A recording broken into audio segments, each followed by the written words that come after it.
Regarding progress.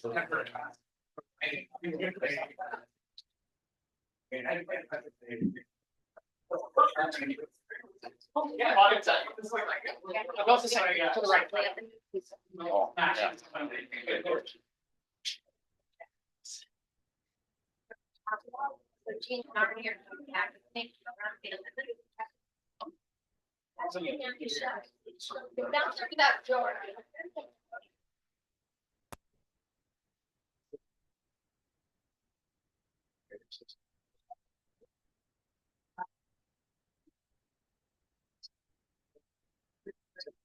Oh, all right.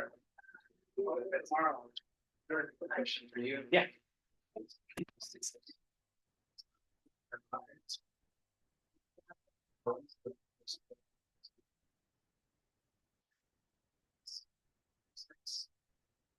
Oh, yes, yeah, oh, yeah. So it seems like there's kind of, they're going with one, we're still gonna.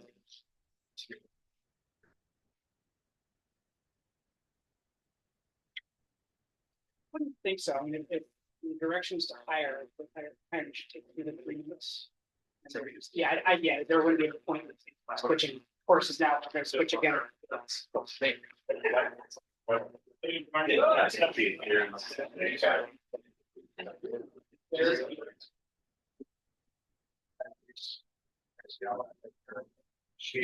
Yeah, there's a microphone right on there. So we're not. I could do that. That's in my last thing. You know, it's just still in your box. Oh, I had the same thing. From the box. Yeah. Oh, okay. Completely clean or else? Well, I forgot, I didn't know I had a box. You learn something anyway every day. Yeah, I do all this electronics, so I'm gonna tell her to don't bring it.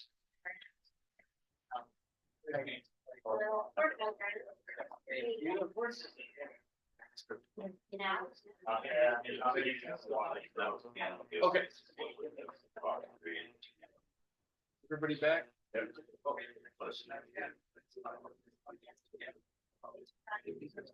right, it's 7 o'clock, guys.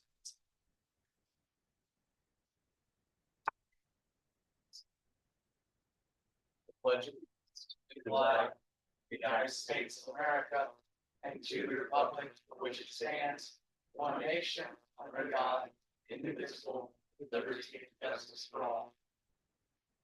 Oh.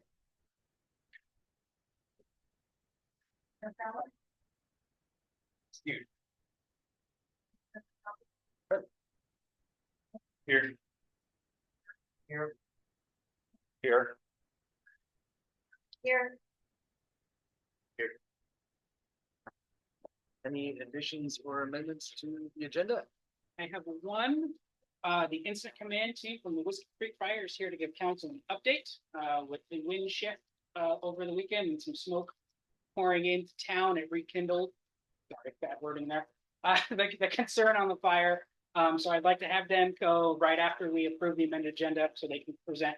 Then Got it. So right after we approve the additions to the consent agenda.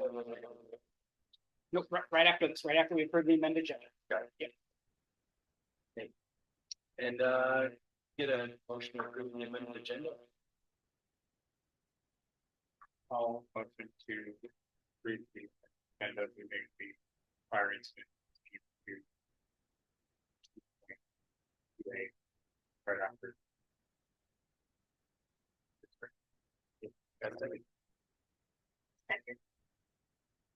Roll call vote.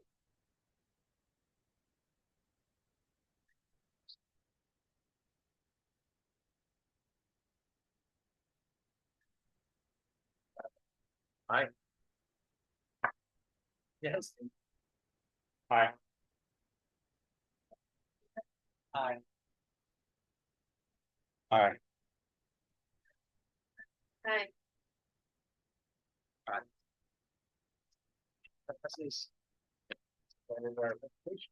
All yours. Great, well, thank you so much for having us tonight. My name is Jeff Sevenian, I'm the liaison officer with Northwest Team 12. We're the current incident management team and the Whiskey Creek, Sandstone, and Worcester fires. here in the region for the third incident management team to be deployed to your neck of the woods of managing incidents tonight. We'll give you a quick operational, not quick, but thorough operational briefing of our operational technique. Kurt Granta, guy on the ground that's managing all the resources that are currently for the incident. And we have our incident commander here, Jeff Dinky, who will speak after Kurt and will be available for In Kurt Ranta, I'm one of the several operations section chiefs in the fire, so I do field operations. I've got somebody else working with me. That's the time with me. This fire, of course, the sandstone of the Blizzard Creek fire or lightning fire that started down by the road, managing those as well. Very little activity in those, so we're focusing on the resources up here. I guess I'll start since we've been here about 12 days now. As Jeff mentioned, there's 2 teams here before us. The strategies largely stayed the same in the wilderness here, the Mark Hatfield wilderness, and it was developed through both the teams for strategic alignment process with agency administrators. And not to go too in depth with that, but basically the strategic actions that were looked at, they basically look at the risk of the critical values, which we're sitting in one of the critical values of risk right here. A lot of values on the corridor, of course, wilderness values, values of county land, private land, that type of stuff. So a laundry list of that, and then you look at that versus the risk of the exposure to the actual firefighters who accomplish that. And then we make decisions based on that, and that kind of drove the decision to largely monitor this fire in the wilderness, and a lot of the risk of the firefighters is fairly evident. This area is steep, it's remote. There's a lot of gravity hazards as far as like snag and stuff like that. So getting up there and actually being successful, putting a fire like this scale in the wilderness is challenging to say the least. And I'd say we've looked at those options multiple times, particularly with the other 2 teams. And we said, probably know what hotshot crews are. There was a lot of them around before me on the Eagle Creek fire. In fact, I've heard during our tenure that 3 or 4 hotshot crews went in here and turned down the assignments because of those risks, largely because if somebody gets hurt in here, it's really going to distract them. There is a strategic process we go through. We don't make decisions in a silo. It's not how we operate. We work with the agency administrators. So when I'm about to kind of go over this, this has been the strategy in place since the beginning. So I'll start with what we've been doing. I'll move quickly into where the smoke came from the other day. Since the team before us, we do 14-day tours. They're here, and they saw very little fire here, and that's because it got a little wet, right? August was kind of an odd month. July was really hot and dry. August kind of got like, we had some shelves. I kind of kept this in place. When we came in, this didn't move, largely until this last weekend. I will say this was the activity gradually picked up. It moved very slowly. And this is East Herman Creek, to give you reference. This is Herman Creek actual here. So this is kind of what we're keeping our eyes on. You'll see this little eyebrow fire here on this 409 road. And that was what 2 teams ago, they tried to burn this out and they were not successful. Fire just did not spread to those views. So they stopped wisely and we just been monitoring there because this fire just doesn't seem to. It's a higher elevation type of fuel. High canopy heights, it's just hard to fire to transition into canopies. Even with the wind, just haven't seen a lot of activity up there. So we've been monitoring this flying and keeping an eye on it. As it dried out through our tenure here, we started seeing some smokes pop around out here.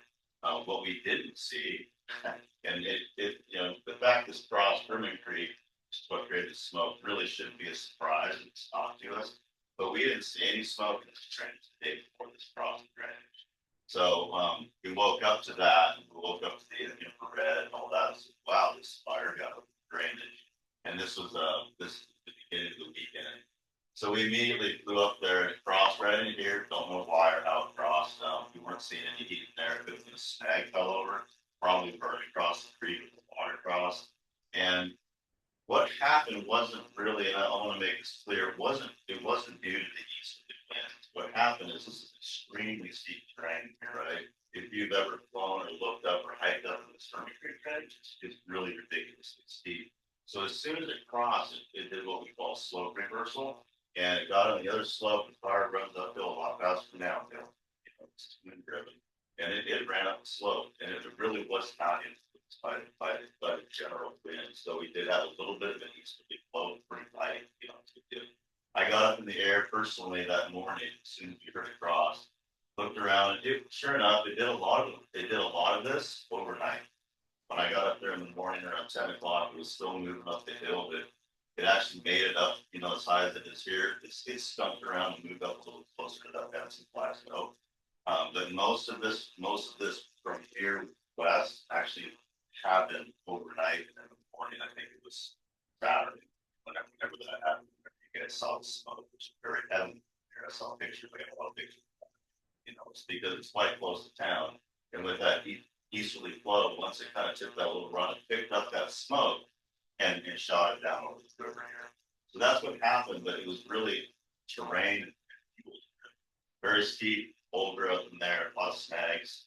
There's also see a lot of holes in here. That's all street slope, so it didn't burn there, but spotted them.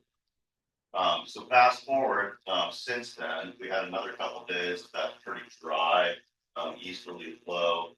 The relative humidities, which is one of the big players in how well the fire burns, it stayed dry overnight. So we had for a few days where we had like 24-hour drying fuel, which is that normal. Typically, you get like RHs that come up like 60-70%.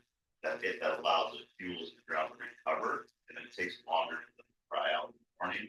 We didn't really get that opportunity for a few days with that drier flow. So that also contributed to this. We've been flying twice a day. I flew it twice yesterday. I flew it twice the day before. Just kind of looking at because we're very curious too about what this will do.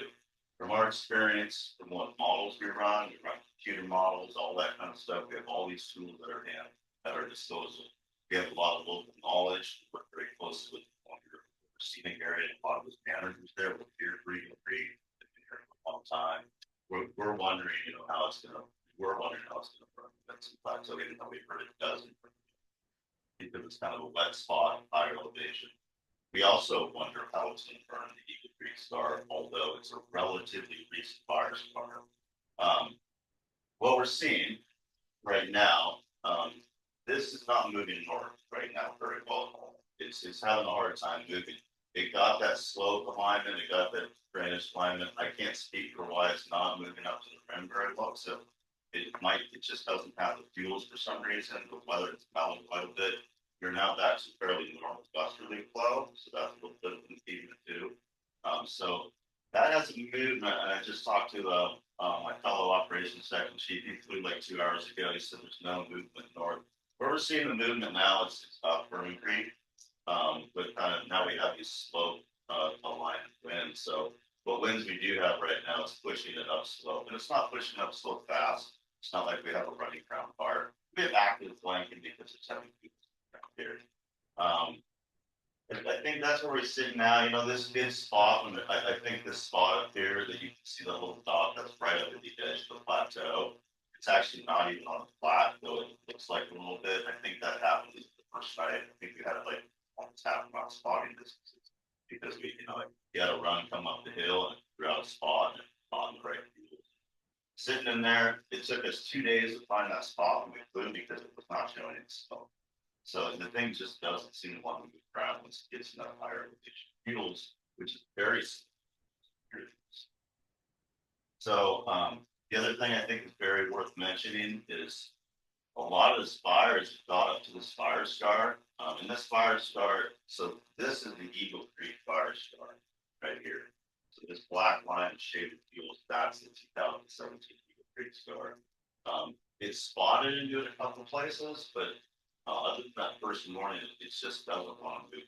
So what's going to drive spread and the fire scar that's that recent is a few snags that have fallen, and if they're interconnected. If they're not interconnected, there's not a lot of fuel on the ground. So it's just not moving. It's not wanting to move right now. We're moving into a very moderated weather condition here, and we're going to continue to moderate.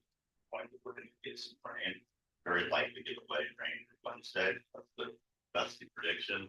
So that's gonna dampen the effect of things further. What I have seen, and it's hard to reflect on here, I take videos, photos, share it with the fire brigade analysts from models. It does slow down when it hits our fire scar. As a matter of fact, a lot of it just stopped.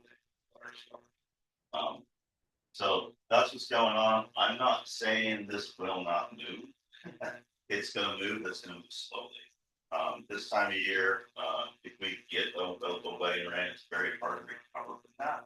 It's not to say that it can't dry out later this month to get low. But if it moves here, it's not going to charge down the hill. It doesn't have the ability to do that with the fire scar right above town here, right? Dog Creek. And additionally, Herman Creek, as you guys know, it's not nuked out like Eagle Creek, but there's a lot, the north slopes are pretty burned off. So if this continues to burn through here, it's going to do it very slowly.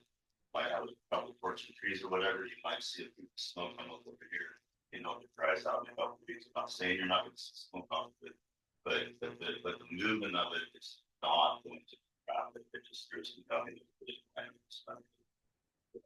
Still that you're in that way dries on down. I'll leave it at that, I guess. That kind of gives you an update, I think, what you're concerned about. We are, as far as the southern part of the fire, we do have a contingency line in place that ties into the hard fire scar in Eagle Creek. And of course, as you guys know, this burn is extremely hot, and be surprised if any fire gets spread through there at all at this point. But we do have, we're going to turn over to the other team in a couple of days. A product along with those. I will say we have a strategic map. I think this is worth ending on. We have a very, very busy map, and I didn't want to put it up because it's pretty confusing to look at. But we actually define, and this has been going on for weeks now since the first team, we define action points. And what those are is simple terms. So fire each have a point for approaches that we have a list of actions or proposed or considered actions. And a lot of those are driven around share of the county evacuation levels. And it doesn't mean if it gets there, we got to do it. Consider doing it. The other things that are in those NAPs, calling that action points, trigger points, or start prepping or start prepping the power line, for instance, or consider ordering another complex incident management like us, or if it gets down here, call the Oregon State Fire Marshal, have them start with this. So we have a bunch of those things defined with the trigger points. So don't be fooled. There's a strategic plan for this. If this fools everybody, it rains a little bit, and all of a sudden we get like warm and dry, and it's east, and events kind of stack up. We have a plan. There's always a chance. You just don't see how the conditions. We also do have a contingency group out here, and all that is a couple overhead that are actually working with EPA, are getting access to today, and getting in there and looking at that full EPA line that they actually utilize in Eagle Creek, and they're building a contingency.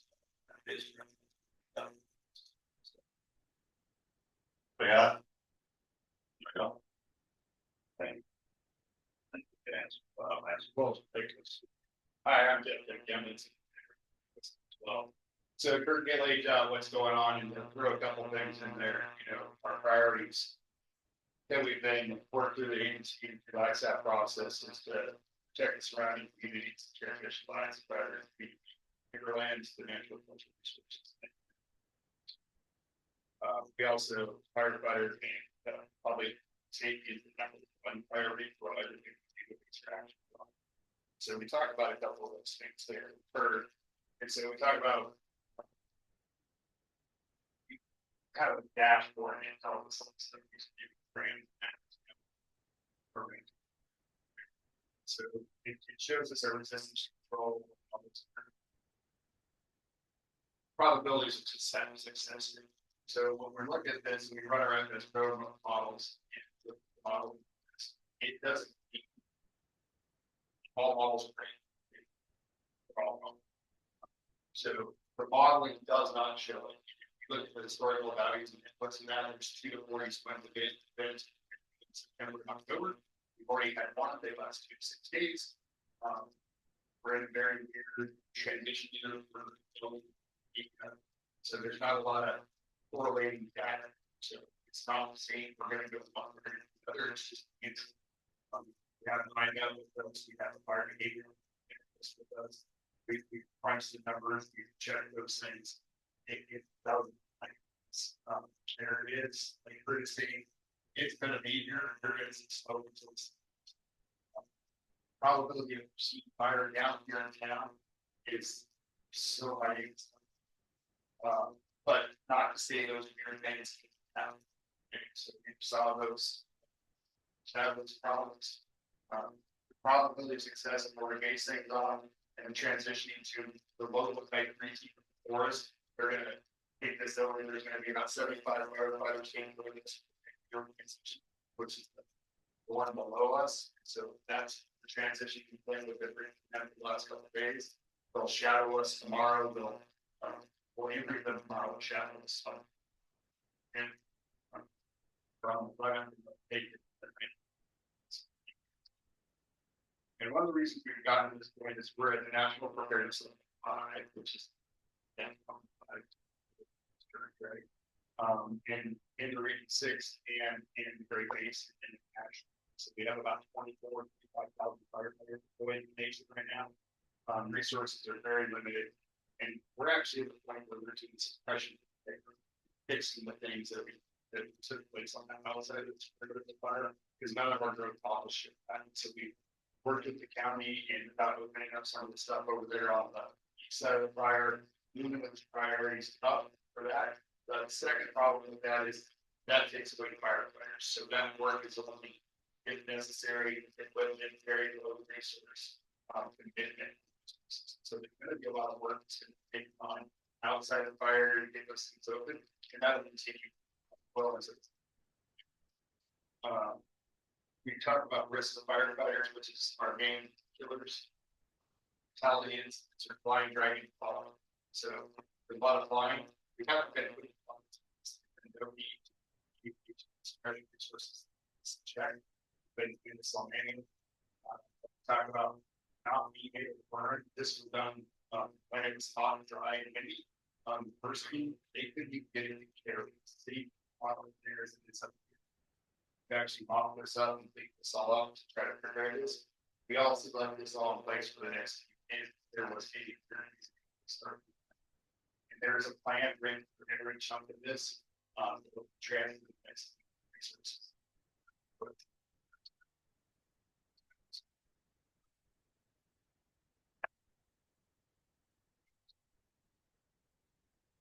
Success. So our plan is since the first team here, we've been on the same plan. We've adopted this ISAP process nationally. So when teams come in, we don't spend much time with the action consent. So we've been on the exact same from the first meeting to 17, 13, actually with the other team. So I agree. Organization. Questions? One of the biggest take the time and thank you very much, Mr. Seeger. I've got a few thanks. So just a few questions. So is it fair to say west wind means good air quality for Cascade Locks? We're getting nice snow. No, Southern Oregon is essentially very good. Yeah, south It still gets snow. Okay.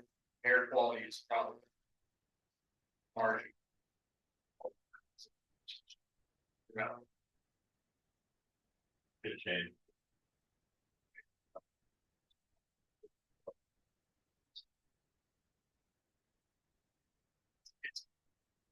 Yes. A lot of smoke.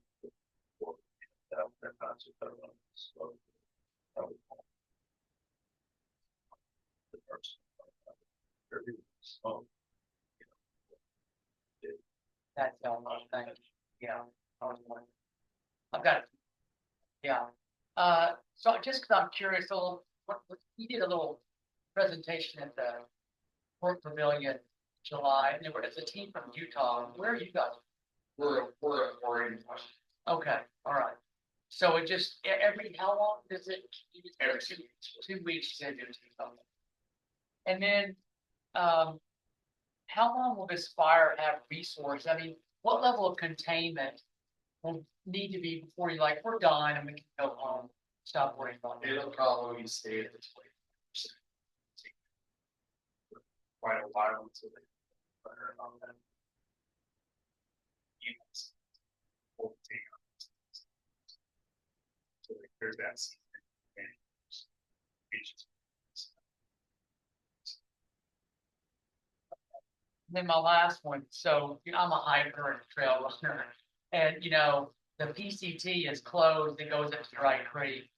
And it's also, Dry Creek is closed as well for my runner.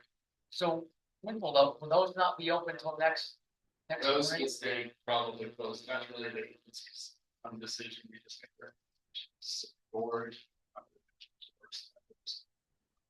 Right now, our recommendation, given the plan, this is. This area. It's probably in some kind. So they make sure that we talk about it, given where we're at. Right. To answer your questions, I thought what you were asking is how long will they have resources for fighting the fire? That was my question. Oh, you'll have resources here until they. So basically, when it's raining, like legit coming down, then you guys can go home. So the next team's got me. Tomorrow. Search out. I'll have it. That it might get smaller, it might go down to type 4. Which is what we did this next.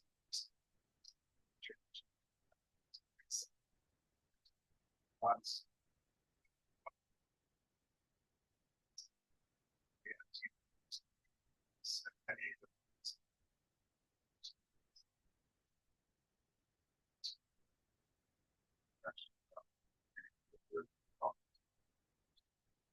Those take out.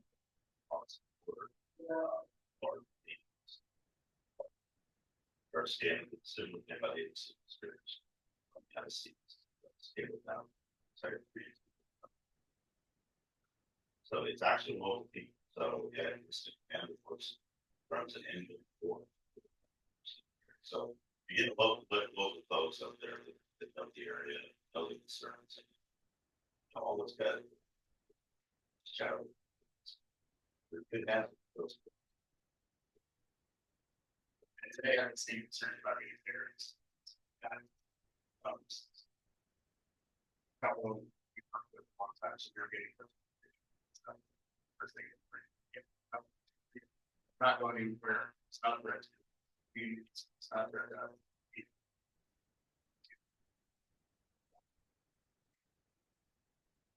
So looks like we're going to continue to be there. You're going to see that smoke. We've had you put there again. You might actually see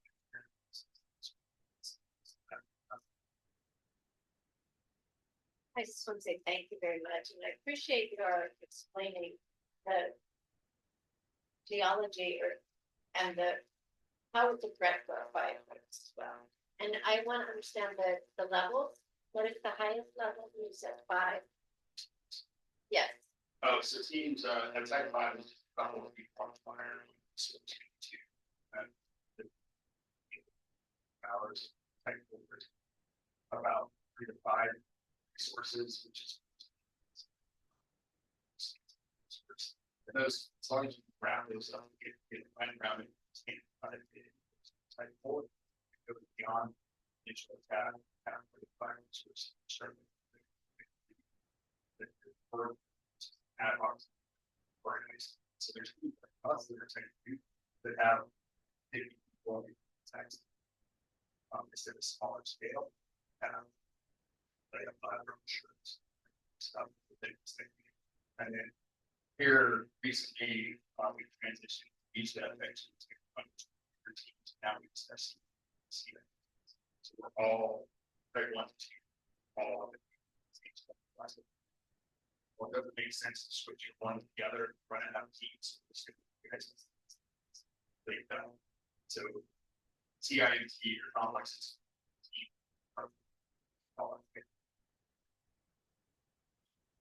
appreciate I'm more conservative on those trails closed because you don't know. And we don't always have typers that are aware of being safe. So I appreciate that and appreciate that our own fire department, John Logan, and I understand that you're doing these complex things, but is there anything the city of Cascade wants the community can do to fix this problem? I think messaging that, you know, the team is in place, there's gonna be another team. There's a plan, all of it. We have. Next steps, as passed. So there's also anything that's right. That'll be.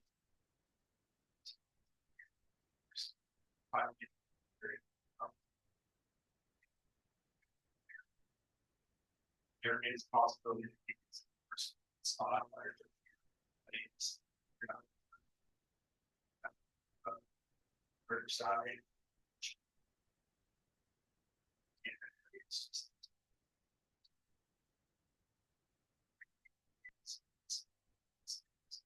Hazards.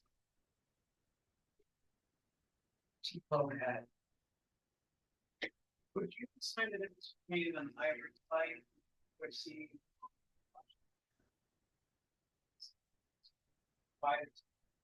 So an IR flag, which we only get with this kind of activity, slides it over into that rest township. So those are big more active. So when they fly over, they have it, they have to, it gets permitted. It's just it's horrible. So it's a lot. And taking a shot.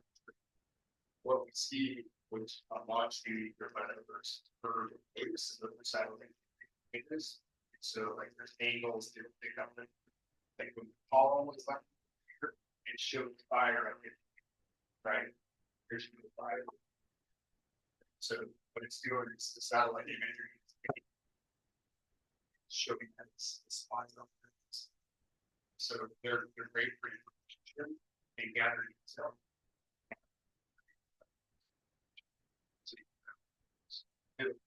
Like we had you fire across all of it over.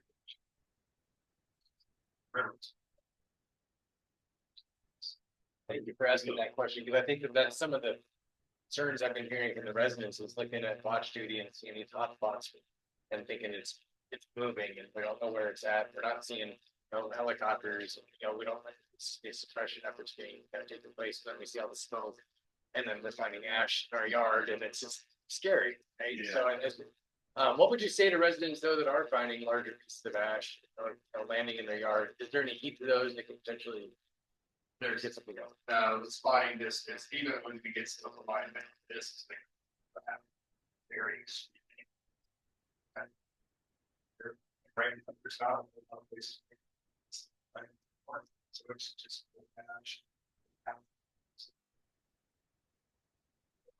Australia and some of the other with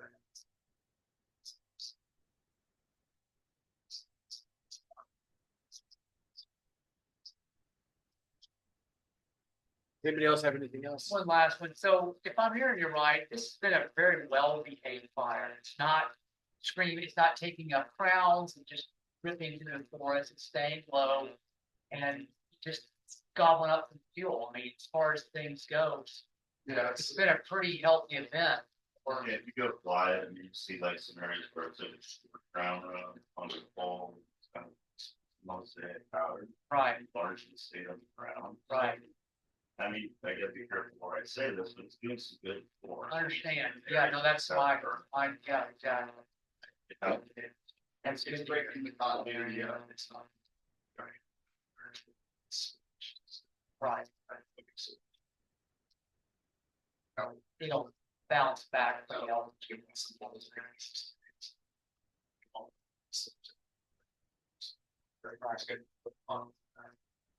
It was a burden beneficial.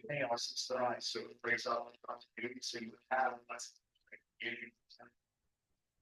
So start rate. Better.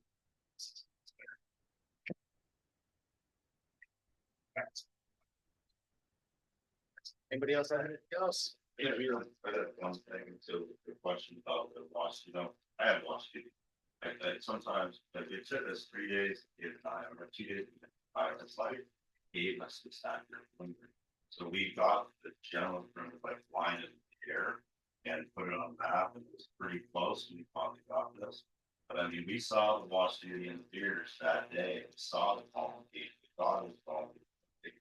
Right, got up in there and make sure the spot was ready. So we're definitely not taking it, and I totally get it. Yeah, so. I'm not sure it was for the better, but it's good. We all use it, we all have it too. So you also have some of this. This class, each give things. Well, it watch this. Okay. Thank you. Yeah.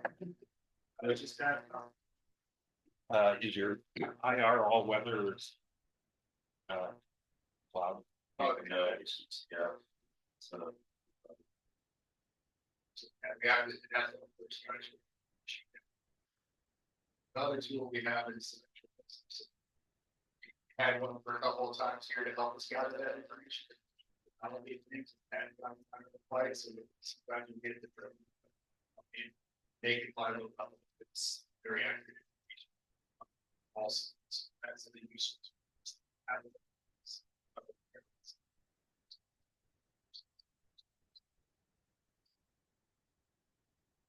would say.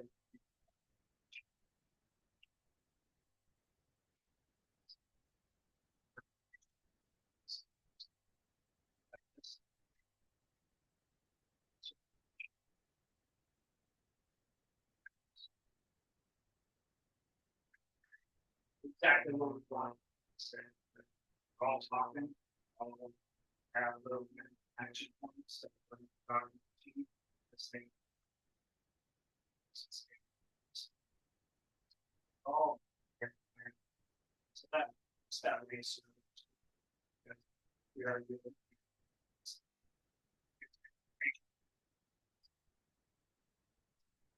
I think the memory that you refire is very fresh for. Last quick question, is I imagine the fire. Very specialized school, is it something that we do have some tech people in our town that have drones that would be useful if Chief Logan put out the call with these drones. No, so we fly on fire, it's very specific. Yeah, it's all of it.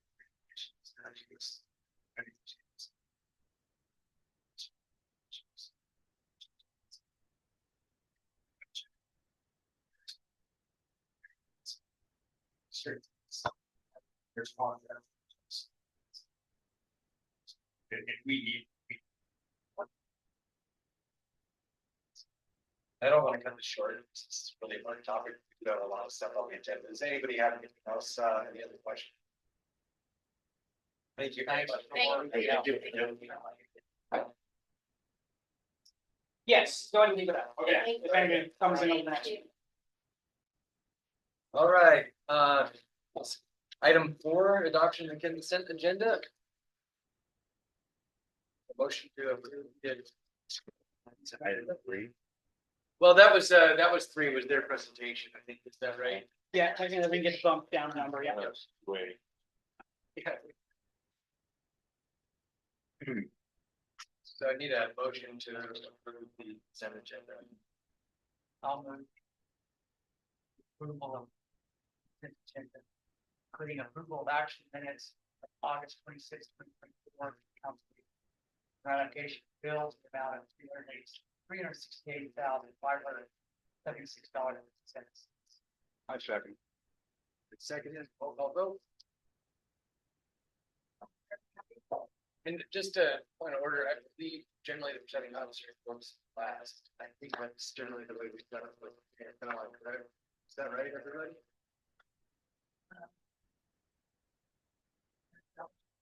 I just want to make sure that we're consistent. I believe that typically when I'm running the meeting, I usually last one to vote, and when I get down to the action, I just. Well, I can tell you. Okay, I'd like to hear that, yes. So, reason you move it around and you don't have the same people vote at the same time on every motion. Is in case you were to have one or two people that wanted to vote the way another person. If you switch it around, for every single motion that's made. It's randomized. You were standing on your own two feet to vote. And I think, but I believe that the mayor and at least the way we've been doing the meetings here is generally the tiebreaker. That's why they generally don't. Appreciate you. Well, I'm just saying the mayor should not be making the time, you are all voter, all seven. So you're one of seven, you all get a vote. Where'd you get your hand out? Yeah, that makes a lot of sense to me. Is this something you've learned, is that a best practice for? For 30 years. Very good. Yeah, I'm not sure why I'm gonna go before it. I'm just saying, Well, for but 30 my- years, this has been how it should be. Okay, but my question, did this come up when you had your recorder, conferences? Yes, they talk about this. Okay, Well, that's great. I support it. Anybody else have any issue with changing that? I support. Yeah, thank you for the clarification. I just want to ask because it is different when we can do it. I have my cheat sheet, so you would mess me all up. Okay. We'll move forward. We got a motion. It's been seconded and vote aye. Okay. Councilmember Seeger. Aye. Councilmember Miller. Alright, Councilmember Wilson. alright, Member Baker. Passes. Moving on to item 5, appearance of interest to share a variety of perspectives on issues.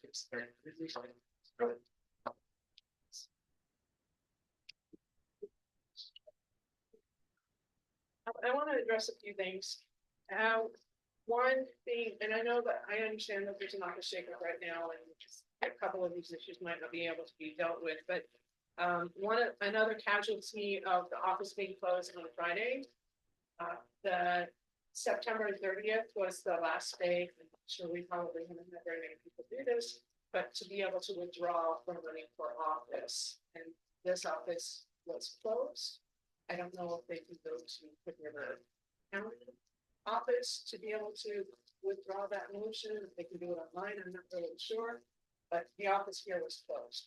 So I don't know if that's something that needs to be addressed in the future. I'm sure nothing has more answers on that.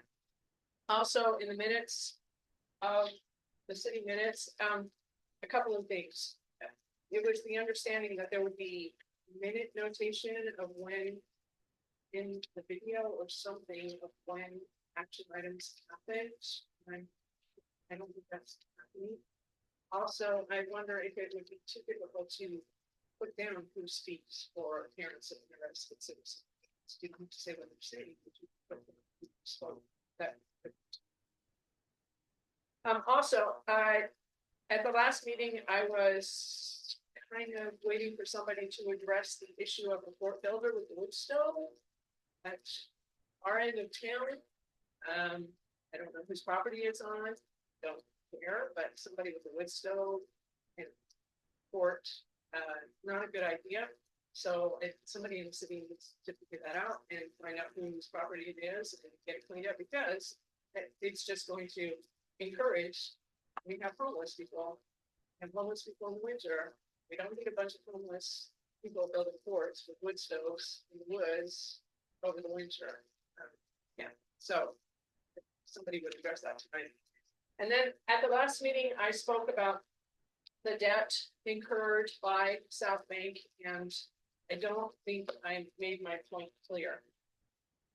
For Mr. Seeger, yes, it is budgeted for this year. However, you guys are going to be voting on later on this evening on the debt for the sewer water treatment plant that we've already been paying on for a while. South Bank does not pay for itself, or it barely pays for itself, or it doesn't pay for itself, which means the city of Cascade Locks, the citizens augment paying to provide power to South Main. Now we've taken on $1.6 million debt, and this portion of our electric company does not make enough money to pay for itself. So where's that going to come from? When we took on debt for our city, for the wastewater, sewer, water treatment plant, we have an extra little thing we have to pay on our bill of 45 something a month. We need to be doing that to South Main. We need to be putting something on their bill, help pay for the debt that's being incurred to be able to buy them electricity. This should not be placed on the citizens of Cascade Locks. It should, I mean, I don't know. I mean, we're paying our debt on the things that we've incurred to improve our things. They need to pay their debt, although I know that it's not going to be possible for, however, I don't remember how we have very many people who pay for power down there, that are not going to be able to cover the full $5,000. Yeah. But they should have to be required to pay some. So hopefully there'll be something that can be addressed. I mean, you know, Mr. Seeger did say, yes, it is budgeted for, but so what? It's budgeted for out of citizens of Cascade Locks paying to provide a service outside of that we shouldn't have to pay. Thank you.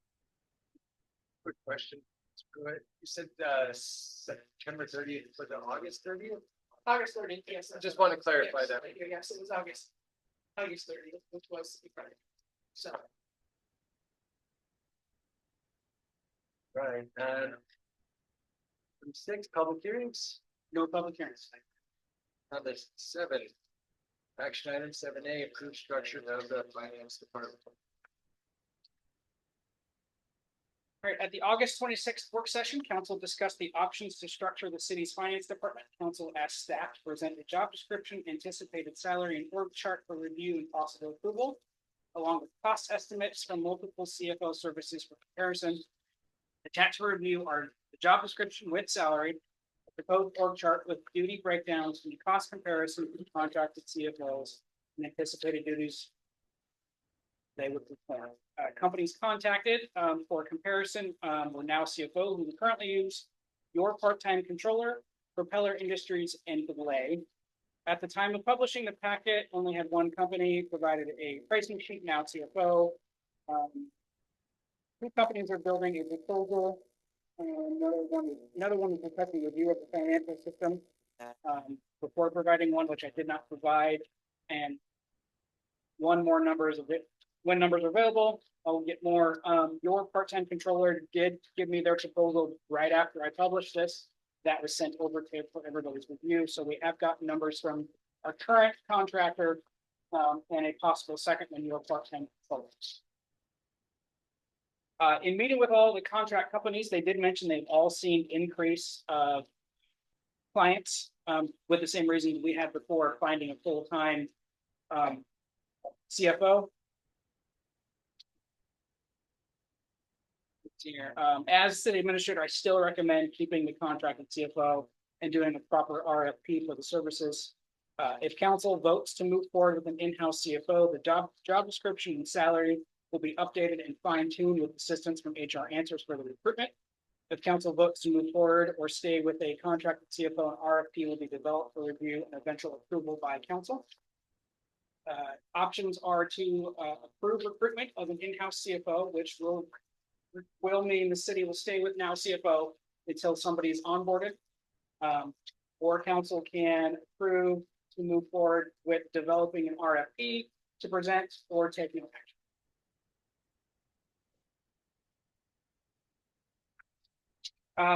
For the job description, it focused on the big picture items of audits, long-term planning, doing the month-end booking, and staying away from the day-to-day tasks. So this person does not get bogged down in those day-to-day items.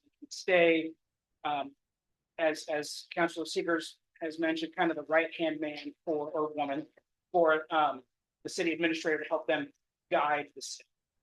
I did some researching on salary ranges, looking at different duties, different CFO positions within, I'd say, 100 miles of us, and 80 to 90 seems to be about the range. Again, it was just me doing some research that will be fine-tuned with HR answers. And that's also within about the budget range we can max out as needed. You have anything else to buy in the staff order? Well, I have the recommended org chart where it's finance officer reports directly to the city administrator. The city reporter would have the added job title of administrative services manager and oversee the administrative specialist, which was the former deputy director of deputy recorder, as well as utility billing clerk, and still keep the two roles. Okay. Let's throw it.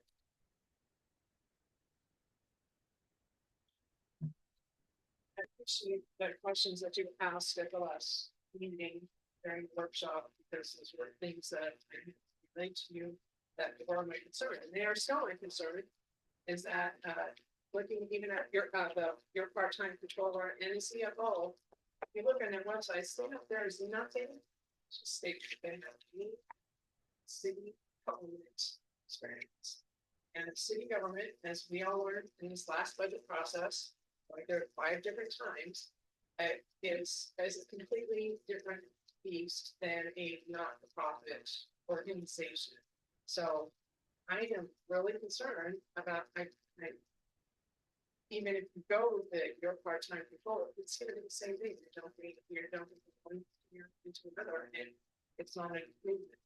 I really feel that we really need to be inside the office that knows our idiosyncrasies and is about government accounting, which is completely different from what these people represent.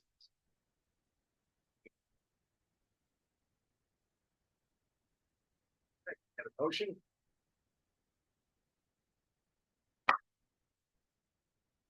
So I move.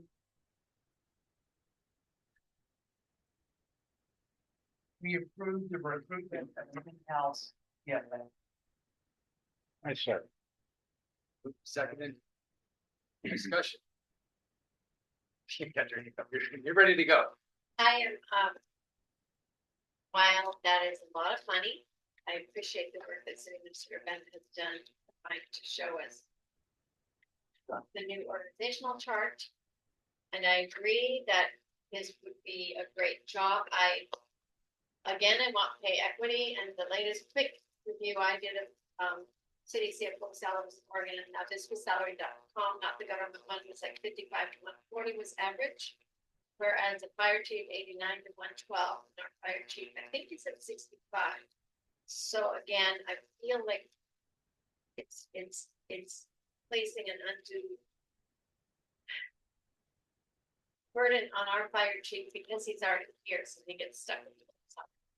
I would suggest maybe starting 70 to 80. And then hopefully we find some funds to help increase our fire chief salary, number one, and number two, going to board meetings and having been on the Main Street nonprofit where I'm inundated with grant opportunities probably every other day. It would be great. We don't have an economic development officer. They're so small. To hopefully add some sort of economic development duty to this person who might, as it fits in this body or see, at least present to us grant opportunities that might help meet some of our needs. I heard that at a board meeting recently when Genevieve said, here's something y'all talked about doing. Here's a possible grant you can apply for. So I'm not asking for that person to write the grant or manage it because we have the kids to help with that. But I do believe this city is severely missing out on funds because we don't have an economic development officer. And I think it could fit nicely with this financial planning. The other discussion. The economic development Cascade law has been predominantly handled by the court and not the city. Because really set up. And all we can do is help the court with their infrastructure, their water, things like that. And permitting. But I don't think right now is a good time to try to put too much on our plate. We need to put these provisions to add in next development.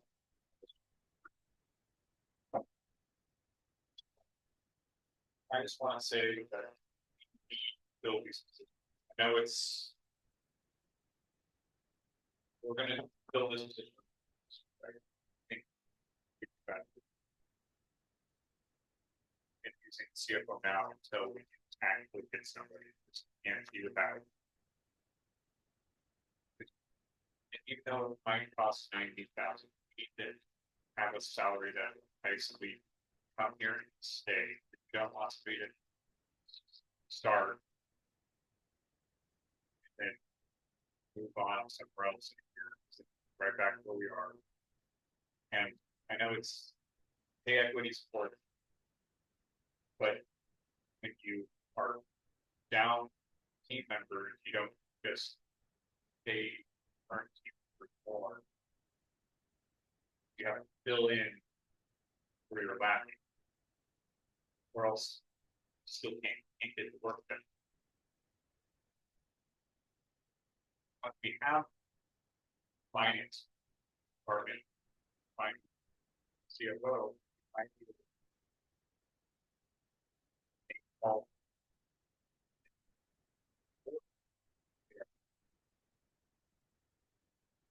appropriately, other department, other appropriately. We got that happen, but until that happens, we're kind of just sitting up with our hands, staying on hands, waiting for something to happen. That's about a point. I just want to remind everybody that right now, all we're really voting on is the decision to actually post the job and in-house CFO. City administrator point out that we're going to be relying on answers to provide this salary and also developing a job description of what their responsibilities are. So I think that these are really valid discussion items, but I think it may be a little premature. Mr. Kelly. Our agenda's packed. Let's get moving. We know where we're at. We've spent over an hour and a half discussing this. I know where all you are gonna vote. I know where I'm gonna vote. That's what. Anybody else have anything else to add, or should we move on to? I just want to ask, would then we have say on this description later in another time? No, it's usually done, it's administrative.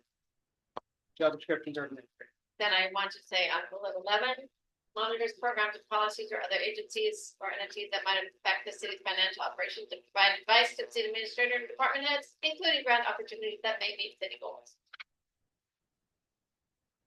That's what I want to add, then I know where I'm at that. Here, I do want to say to this body, yes, I want to vote. We are missing a city staff member tonight. It is my understanding that city staff member was offered better salary, closer to home. We can't just say we have to fill this position tonight because somebody left for better salary. I do not want to fill fire chief position in a month. Okay, that you cannot say just because we have that person, they will stay.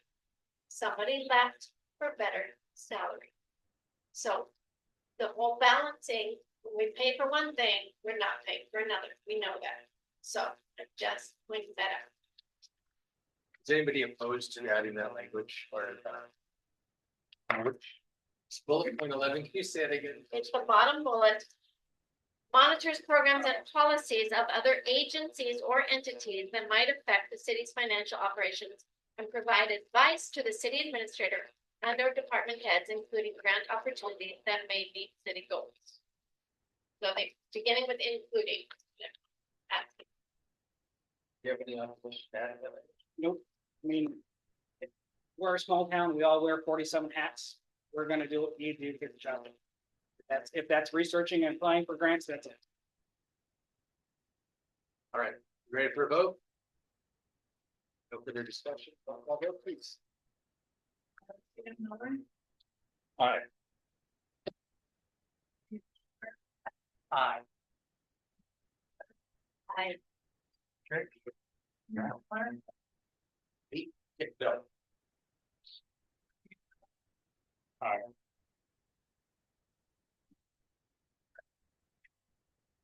All right, motion passes. On to 7B, reaffirm resolution 47 authorization of the wastewater improvement. All right. So way back on November 9th, 2020, council passed resolution 1447, authorizing the city to incur debt from the Oregon Department of Environmental Quality, the United States Department of Agriculture. Now that the project is complete, council must reaffirm this resolution 1447. Attached to resolution 1447 for review. Please note that the final page needs to be completed at loan closing, which is tentatively scheduled for end of September, early October.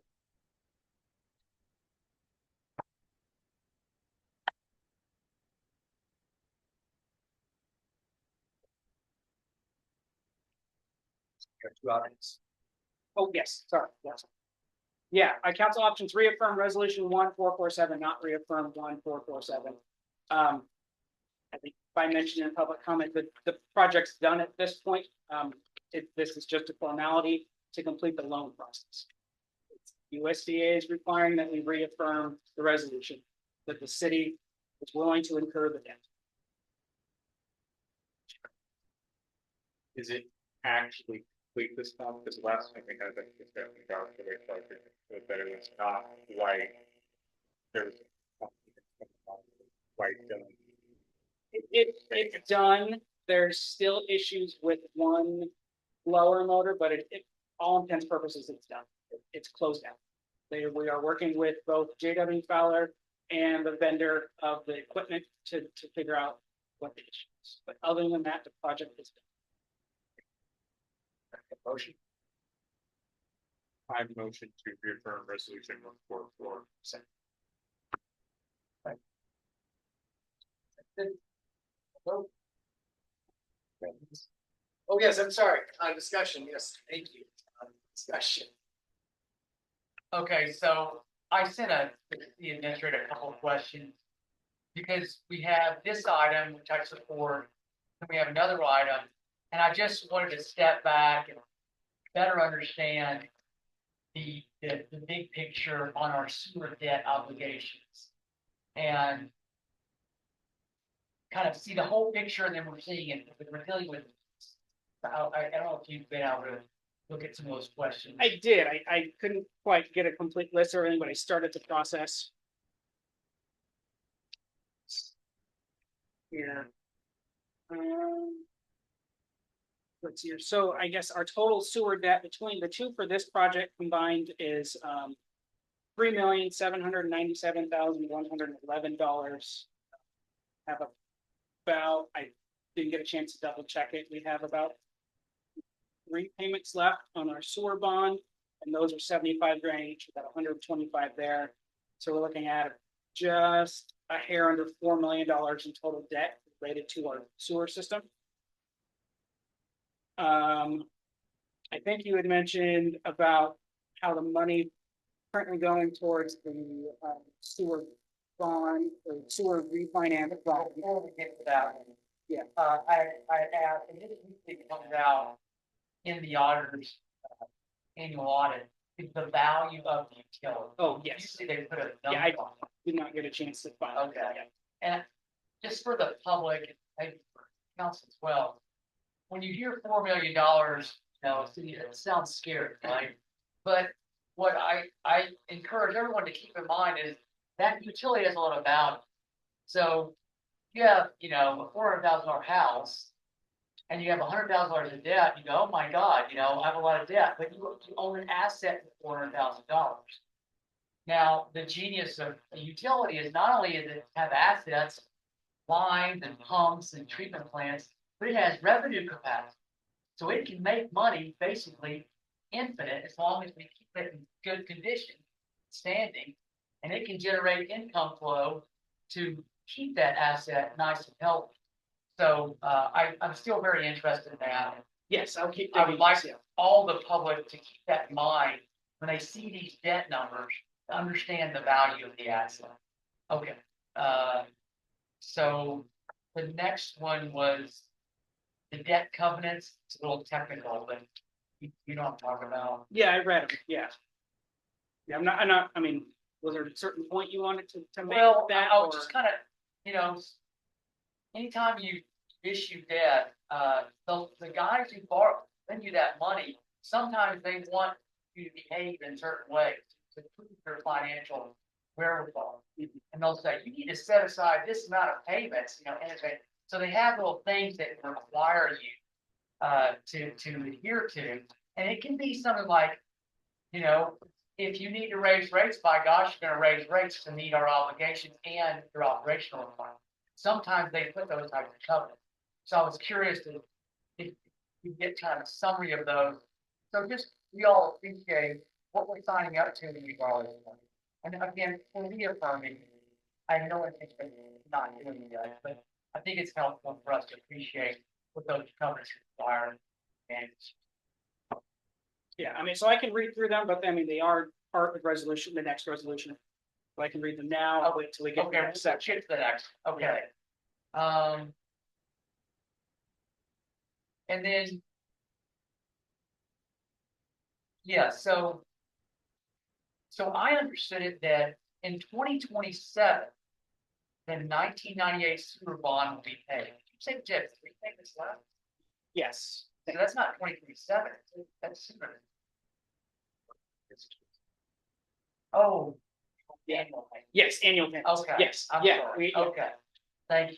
Yeah, Okay, so that newly freed up money will then be rolled over to accelerate the pay down of our 18 month.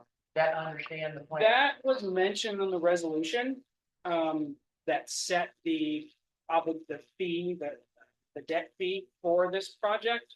But it wasn't set in stone, it just mentioned it was a possibility. Again, with this new in-house CFO position, that'd be something they would work on, and actually how to plan that. Okay, Yeah, that's what I like. yeah, to be fair, I have not dug that deep. That's time well spent in Yeah. my mind. Okay. And then. All right, perfect. I'll pause. Thank you. Yeah, I guess Catching the discussion. Just I say to your last point about the snowbird accounts, carried it out today and I didn't have a chance to really dig into it. It's not high priority, because I think it's helpful in these conversations. Good information, yeah. Any other discussion?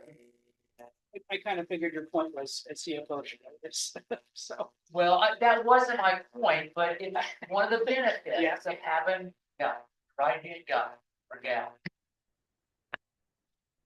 any other discussion?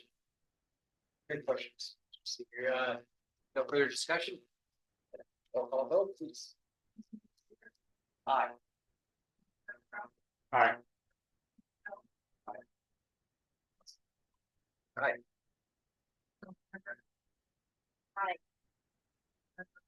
All right, Motion passes. 7C, approve resolution 1511, issuance of revenue bond for wastewater improvement. Okay, so yeah, this one is the actual issuance of the bond. We took out an interim loan from DEQ to pay for the actual construction while it's happening, because apparently USDA doesn't pay for the project while it's happening.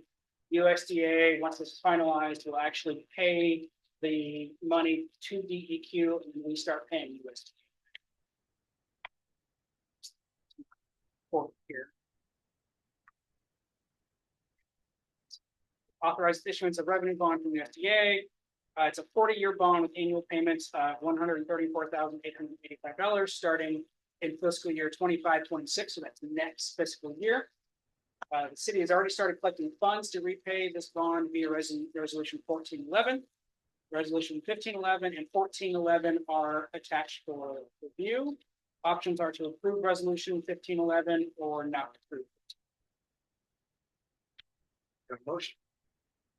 I motion to approve resolution 1511. Second. I second.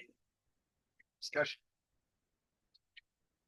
Okay, so can we go to the? Yeah, yeah. Yeah, so this is section, I just had it. Section 5, page 8 of the resolution. City covenants, and agrees so that long as the bond hereby authorizes remains unpaid. A, will indemnify the agency for any payments made or losses suffered by the agency as a result of or in connection with the facility. B, will comply with applicable state laws and regulations and continually operate and maintain the facility in good condition.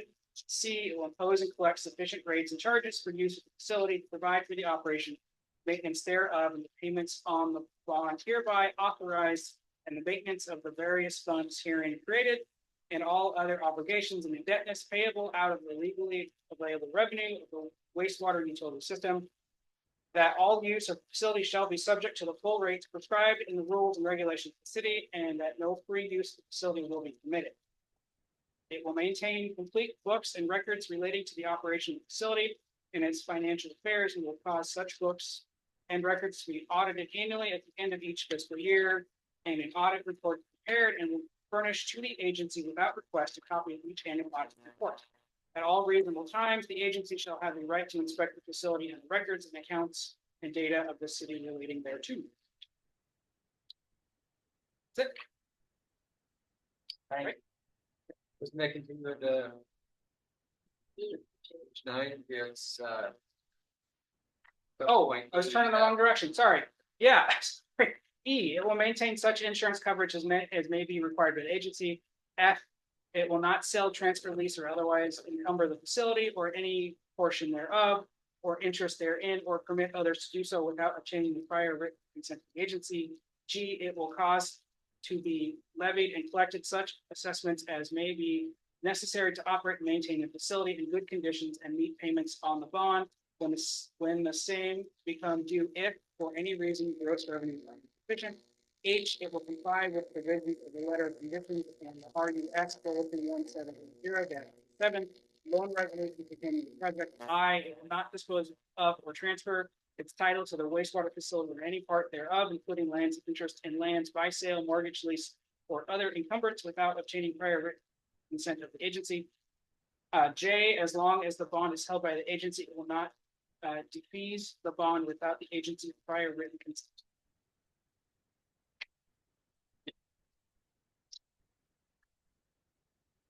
any other discussion?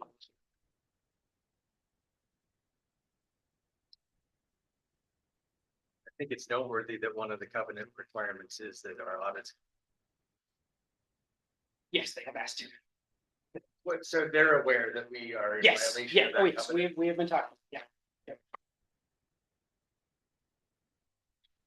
Any other discussion? No further discussion, roll call vote.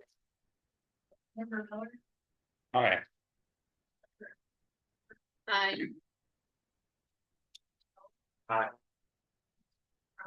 Aye.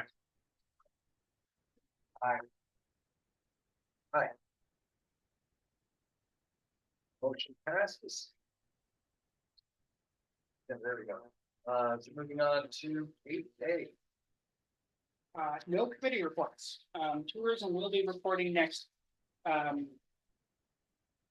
meeting with the heads up. And 8B. Well, Mid-Willamette Valley Cog was supposed to be here, but I have not heard from them all day, and they're not in attendance. So what happened? They're supposed to present on planning for the Moving on to 8C. relatively short report today. As kind of already discussed, we did have a staff resignation. Deputy City Reporter Marilyn Place submitted the resignation. The final day was Thursday, September 5th. Staff are working to transition workload. once the job title and description are updated, we will get the job posted. Perfect. With the shortened staff, we have temporarily changed our operation hours. We will now be open to the public from 7:30 a.m. to 1 p.m. Closed from 1 to 1:30, so staff can take a lunch, and then back open to the public from 1:30 to 6 p.m. Monday through That just because typically when you have full staff, you're able to have a little. Correct, yeah. Open, but yeah, thank you. the last thing you want is me working. Just and then other item is downtown revitalization plan. The next steering committee meeting is scheduled for next week, September 18th, here in these chambers, and virtually at 4 p.m. And the agenda should be out later this We've gone to item 10, brings me item 9, mayor and city council comments. Compton, you want to start things off? I go back to you. Oh, sure. What are we doing about the walkway?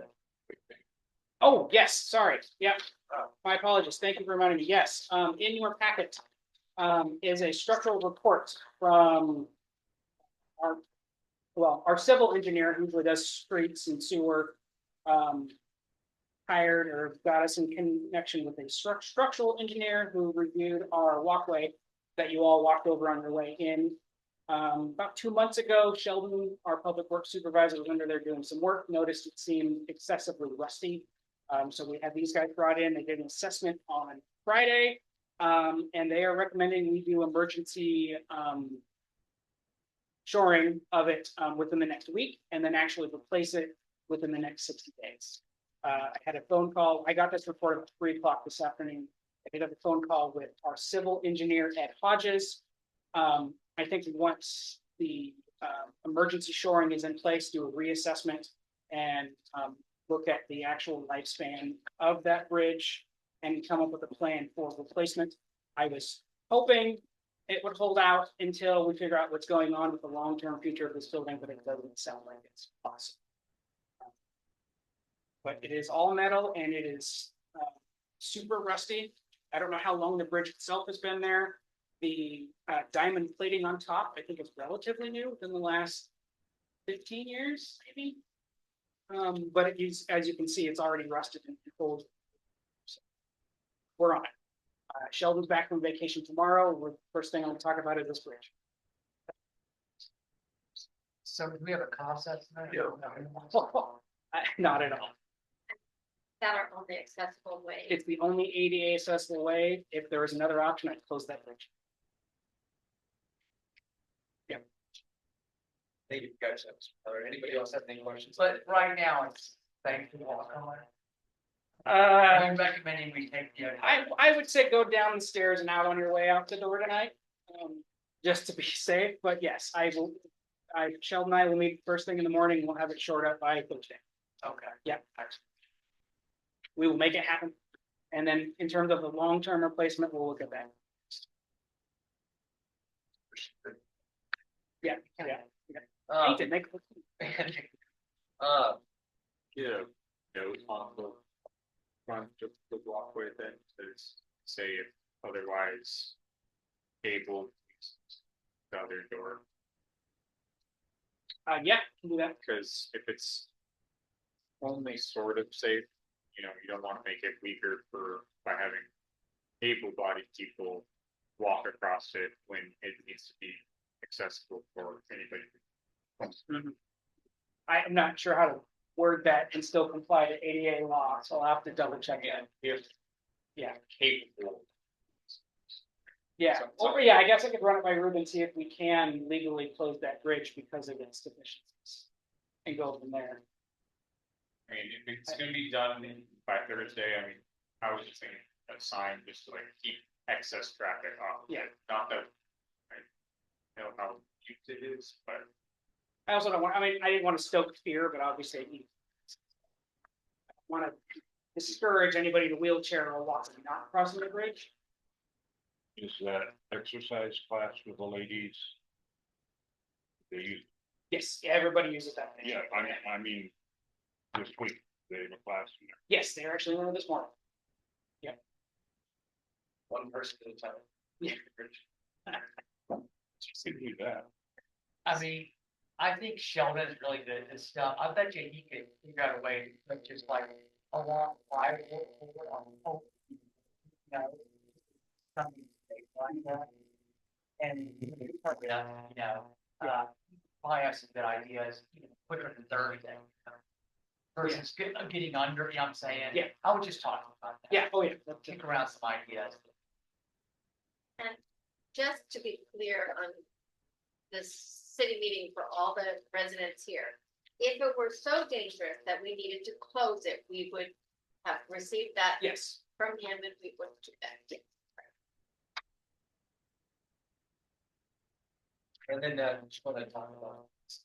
Oh, yeah, part of the updated finance policy back in March, the one that was now, council wanted updates on any, expenses over $10,000.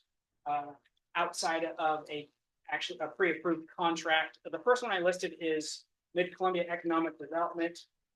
This one actually, 15,000 is actually part of a contract. It's the final payment for their services for administering the grants and loans for the wastewater project. It's not really clear, so I wanted to point that out. Visionary Cascade Locks, that is the developer for the Windsong 2 development. This is actually their security deposit refund, so it's just giving their money back. Again, it was not very clear in the check register. And the last item is Wiggins Tech. This is for the GSI mapping we did for our electrical bills. The quote came in at $24,000, but it was also only a quote, not knowing how many poles we actually had in our system. It's based on the poles they scan, and it came over just over the $25,000 mark. It typically requires doing a bid for council to review. We did also do a single source for this service. We did search around. We did not find any other companies within the Northwest that would provide the service in its. There's a couple on the East Coast, but I didn't even reach out to them given the timeline and how much it cost to provide that. So Aren't all our polls numbered? yes, they are. So how do we not know how many polls we have? Because all of our records are paper and very old. We have done very minimal GSI and it hasn't been updated in a long time. So we decided to start fresh and have a new system to work forward with. The polls might not be sequentially numbered, so they might have a number that doesn't necessarily indicate the number. Yeah, some of them have like a B24R7 and they branch off depending on where the arm goes. It's not, they're not just a straight line of 1 through 767. Yeah. Yes, now we know. We have them all labeled in our fancy new map. 767.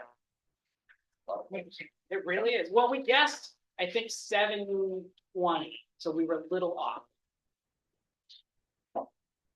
All right, hey, so, moving on to 9 there.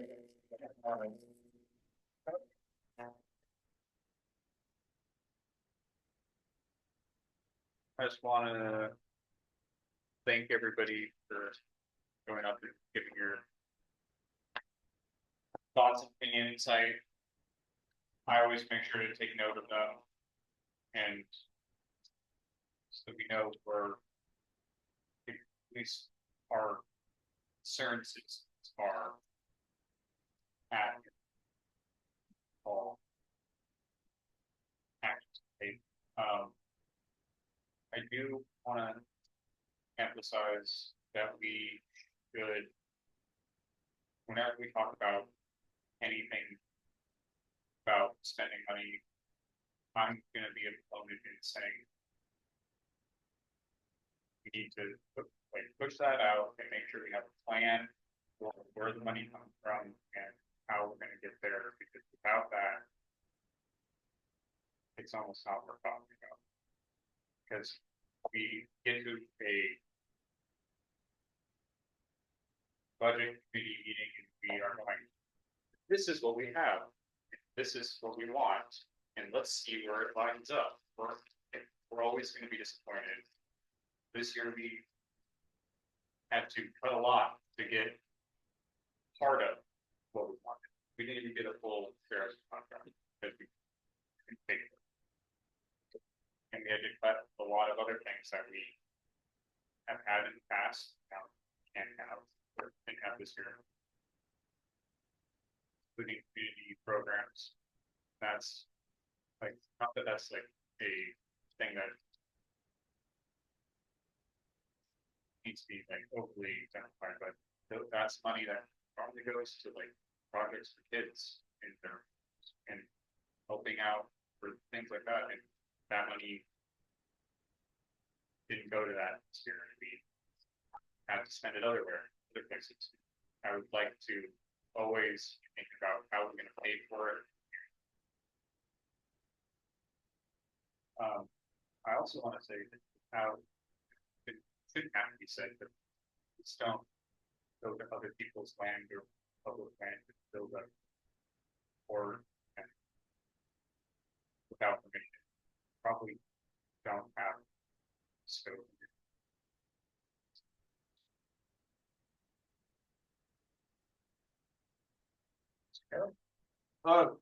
You had mentioned the electrical deposits in your notes from last week, Mr. Bennett. Yes. Are we gonna get to the point where we discuss that, or did you guys get it to local policy? We're still working on development. Obviously, with the shorthand staff, No. slow it down. Yeah, we had just talked about Yeah. those. And then can we develop a policy about using electronic devices of your own personal device? And what that deals with in terms of Freedom of Information Act? If we get devices for everybody that is county phones that can be searched at any moment in time, I don't know, I see us using our cell phones, I see us, obviously we're not using this computer, I don't know, but I would love to do all this electronically and always hundreds of pieces of paper, but I don't want to read my computer and have it search, so. Are you wanting just a development of a policy or?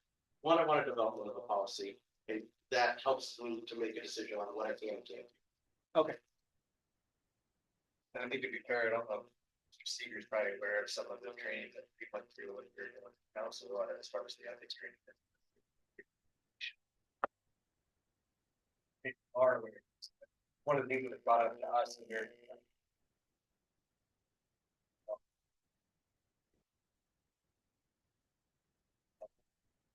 Even taking notice on the agenda is something already.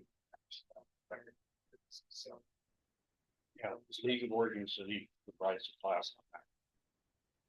So it was their recommendation to have, a notebook, and that's why I always keep all the notes in one place, that way. There's no, I try to devise, I use my electronic devices, but I think it'd be way more effective to be able to use electronic device. One of the reasons why I've kind of advocated for the funding to get either Surface tablets or computers at council.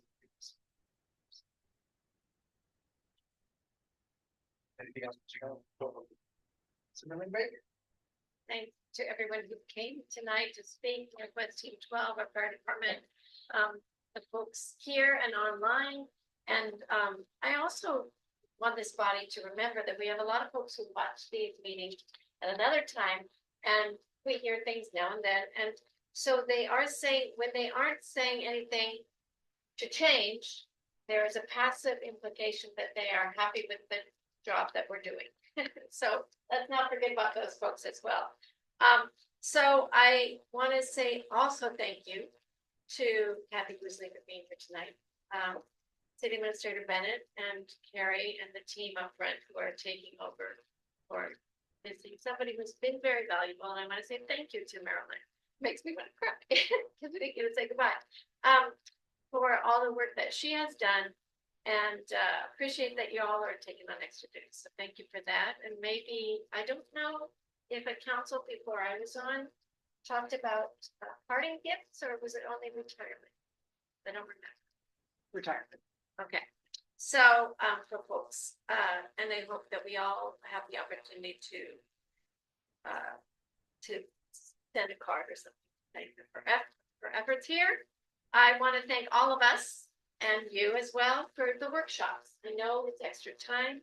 I'm a believer that we need this time for workshops. So if you have things that we need to talk about, I hope people all still feel like we can do that.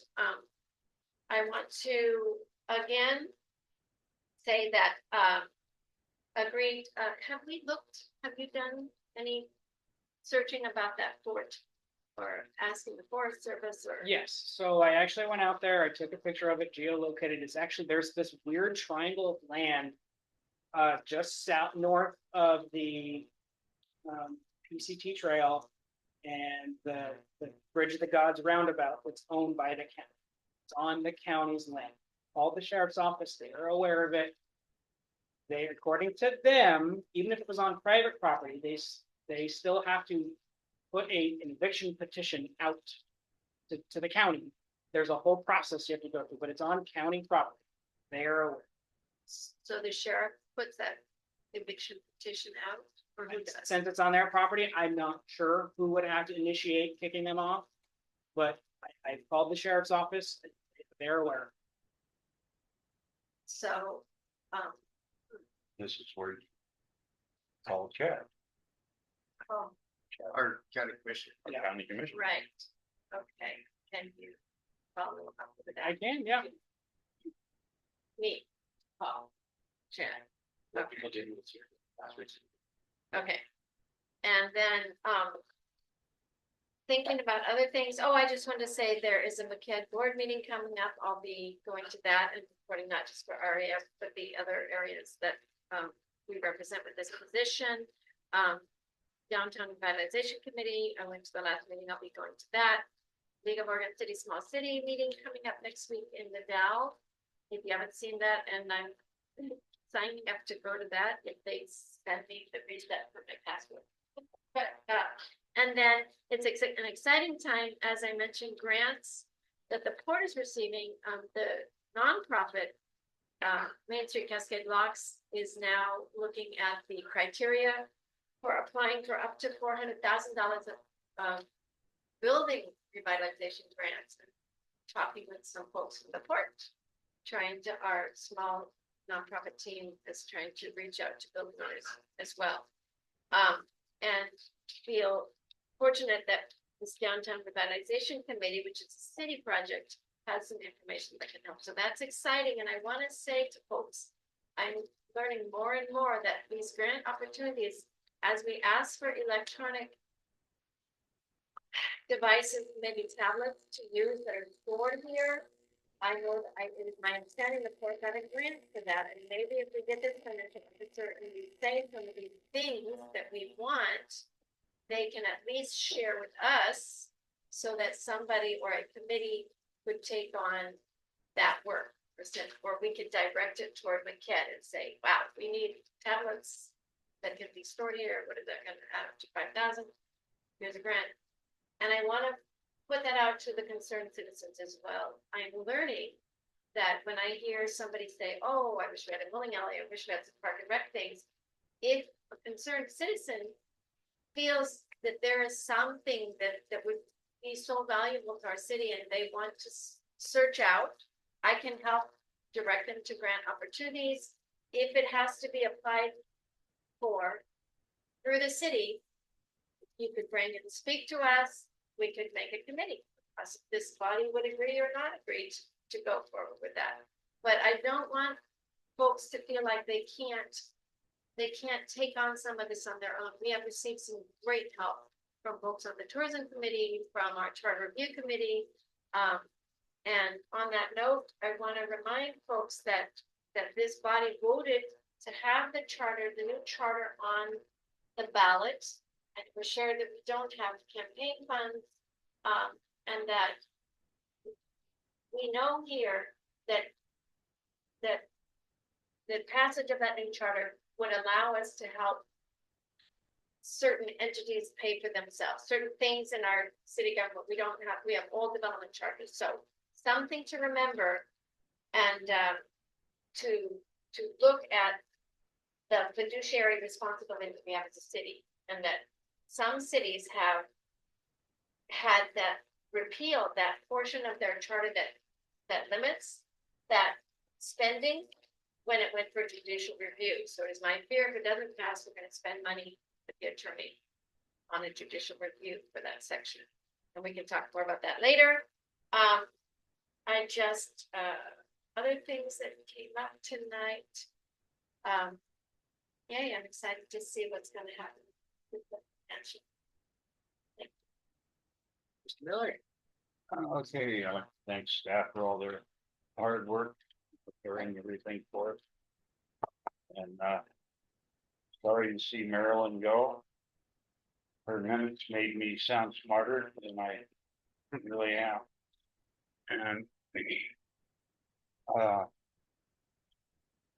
appreciate the firefighters that were here, giving us the update, and thank Tiffany for her input for tonight. And the Alumni Association over the Labor Day had their annual dinner. It was great to be there. There was 107 attendees to this one, and there were younger attendees. The Alumni Association has provided over $70,000 in scholarship so far. They have about 90,000 in the bank. The important providing scholarships for Cascade Lock students. And thank Marianne for her work and Kathy for her work on that. They both were helping out with the dinner. It was a great time for me to visit with my cousins. That's it. Sigurd. So, quick update from my schedule. I start school on Wednesday. And the first 2 weeks, like a boot camp for forestry. So I'm in class literally 2 weeks straight, 7 a.m. to 4 p.m. And then I'll be in Corvallis 5 days a week, Monday through Friday. I'll be back in Cascade Locks for the weekend. So I'll be attending remotely, unless we have a break or we have a canceled class here and there. So I just want to give you guys a heads up, but I will be attending. I'll be reading the great staff reports, to the administrator and giving my feedback and looking forward to part of the conversation. A big heart farewell and appreciation to Marilyn for her service. Been here a while. She'll be missed by everybody. So she was a bright spot. Whenever time you interact with her, she's just great to see. Appreciate all of them. I support citizen improvements recommendation regarding minutes. Citizens who speak at council meeting reflected in the minutes. Not necessarily with the fact they gave feedback. I support that change to how we turn minutes when it's worth. And I also support the intent regarding citizen improvements comment on South Bank sharing some kind of burden for the McCord Creek project. I get it. I think it's another brilliant project for our finance officers to take on, because that's complex stuff. You can't just give them $1 million, drop $1 million of debt service on them and say, deal with it. That you will crush them, But the intent is there's something there, So if there's some way we can devise a rate structure where they pony up a little extra to meet the demands of that project, I think that's worth exploring. Let's see. And just for what it's worth, I understood Citizen Food to say the debt for that project is 1.6. It's not 1.1 or 1.09, right? For the project. So the loan is for $1 million. The approved bid was pretty much 1.1. Ms. Fruit's referring to is the total amount paid with interest in the 30 years down the road. I got it. Thank you. All right. And then last thing, on my little litter walks recently, I always cover the Overlook Park area next to the post office, because a lot of folks hang out there and I want it nice and clean. And I'll go behind the old fire hall. And if you haven't been back there lately, it's been graffiti. And, this is just adding to the broken windows, the door that's crooked, it's not shutting properly. And needless to say, it's my interpretation, this thing's becoming a attraction nuisance. people see it as abandoned and then they're throwing rocks at the windows. And it's just kind of degrading in its condition. So I guess I wanted to ask if anybody at council knew the owners. I understand the Wiggers. And is there some way maybe two of us could try to set up a meeting and talk to them about what's going on and see if we can get some forward motion in that property not further degrading, or at least cleaning up the graffiti, fixing the windows, doing some basic, improvements so it doesn't go worse than it already is. Do you know them, Mr. Miller? No, I know where they live, but no, I have no personal relation. I can tell you that a building permit application for and so what went to the county was a little more expensive model. I guess I want to say, I think we're gonna be working on the building. That's great. And have a building permit application. What exactly they're gonna do, I don't know. I mean, it's gonna take a site plan review if they're doing any changes outside. That public information to get the owner's information from the building permit or the county records? County records is fabulous.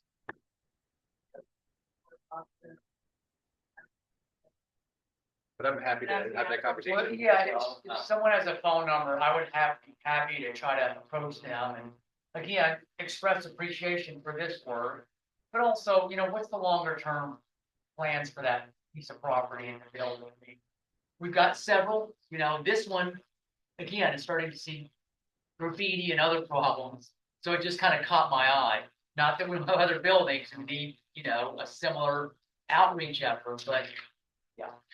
I would love to help spearhead a conversation with them to talk about, some beautiful piece of property in town. Just, I know that the owners of Thirsty know one of the Wicker brothers very well. Oh. And they lease from them, and I met Tom, who mows the lawn across from us. And yay, they're working on a plan. I know Port Cascade Locks has been in touch with them as well. I want to reach out to Jeremiah or Genevieve. So it's all, this is the exciting thing about the working together, work for economic development. Yeah. Fair enough. Yeah, also I have heard that Cascade, she is ready to sell now. Oh, hallelujah. Say that again, Mr. Rock. Oh, That Cascade Inn, that's the owner there is getting ready to sell. He's trying to find a buyer. That is also, Just a couple of dominoes, right? yeah, wouldn't that be nice? Okay, and so last thing, I just wanna, state for the consumption of this group that, I love living here. This afternoon, some of you saw, I posted on Facebook, I bought a new windsurf sail and I went sailing at Rowena. And it's just beautiful out here. If I look like I'm glowing, I am glowing inside. I spent an hour out in the water playing. The wind was beautiful. The sky was blue. There was no smoke. And man, we are blessed. And if you don't get out and play in this beautiful, please go think about it, because you will not be disappointed. It's absolutely wonderful out there, and it'll recharge your batteries. So thank you. Wanted to say, express my appreciation for the presentation on short notice from the city commanders. I really appreciate you inviting us to this evening and providing an update about the fire. So that was wonderful to hear. And thank you for the comments about the board, and I appreciate the action on that. So I appreciate the update on that as well. But we definitely have a lot of conversation online about that. And I think that was a good recommendation about reaching out to the kind of commissioners. It's work.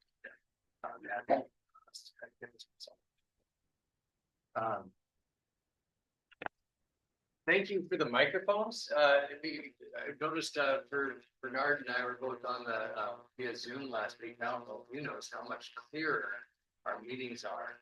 But these microphones are new, and for those people that are attending PLCO, it's crystal clear, no problem, no echo. It was much easier to hear and understand, which makes me feel a lot more confident about moving forward with the audio minutes for our meeting. And appreciate you. I saw you writing down notes about we talked about how do we get leveraging AI, being able to have that kind of transcript and summary, and making it easier to find in the audio transcript where those things over that was a good.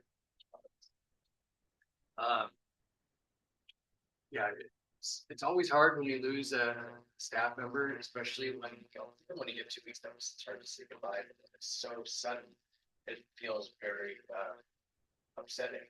And we get to say goodbye. So again, I want to thank everybody else who said this. Much appreciate it. 6 years, 7 years here. But yeah, very. It's hard to say goodbye to a valuable team member, especially when they become close. That being said, I will say that it's also exciting for reasons, and it's a beneficial for her, and she may not have been eligible, or I guess a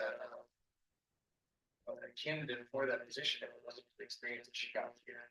And her leaving, while it is upsetting, it does open up opportunity for somebody else to fit. Turnover it's always a little bit it's kind of shakes things up, but turnover isn't a bad thing, and it does bring a new opportunity for somebody else to go into that role. And especially if we're looking at the organization and tasks in the HR department, this is a good opportunity to kind of start with a slate, and so it's going to be it does put a big workload on its staff. So you guys do get that slide. The election, holy cow, we got 9 people running for 3 seats. I just thought that was really amazing when I went on the county's website and saw that. And I think, it's wonderful to see that we have 3 incumbents that are all running to again. I'm really happy for that. But the fact that we've got 6 other people that also put their names in to run on the ballot as well, just shows the passion and commitment we have in this community to help shape the future of our town. So I'm really grateful that we have so many people that want to participate, stay involved, and when people on council showing up consistently to council meetings and we joke every time we get up there. But the public comments, it really is an important part of our decision. So.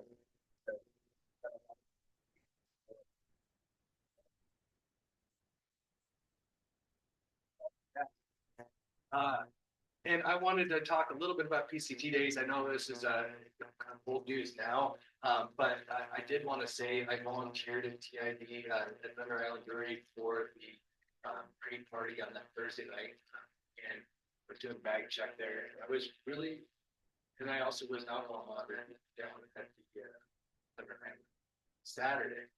And I guess I was really surprised when they came by asking for a donation.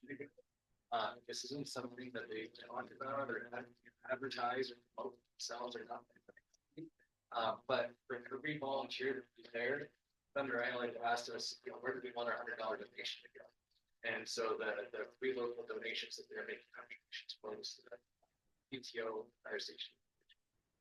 And I don't even know how many volunteers they had there coming to the grades, but they had this. And they do a lot to support crazy and out of hand.